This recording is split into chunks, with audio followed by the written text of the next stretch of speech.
Hey team, how you doing? This week, my poem is called Masks. Just a reminder about sometimes the masks that we wear that show our world that we're doing okay when maybe we're not.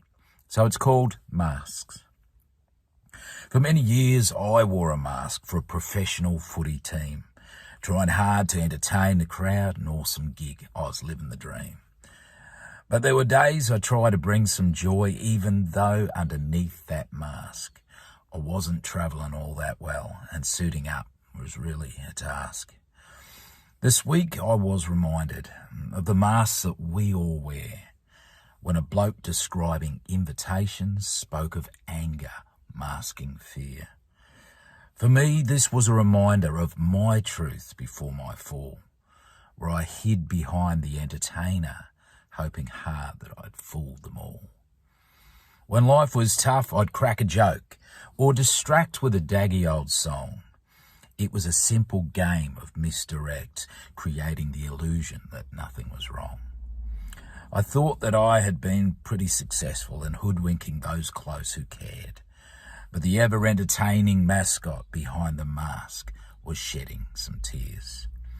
It wasn't until that tough moment when battling from the bottom of my heap, with no energy left to hide my bereft, my charade I could no longer keep. So transparently I shared my heart to my mates who were really concerned, and doing so gave them permission to open up right back in return. Right then I gained the realization that we all go through layers of stuff. And for some of us, hiding is all that we know, masking up when the seasons are tough.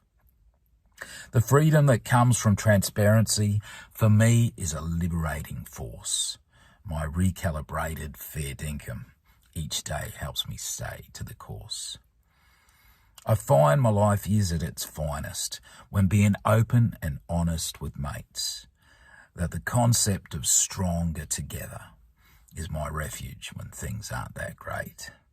So to those of you who, like me, struggle, distracting with the old song and dance, I encourage you now to take off your mask and give transparency a chance. You might even find some relief when letting your circle come in. Giving your mob permission to do just the same could essentially create a win-win. Cheers, guys. Have a great week. Take care.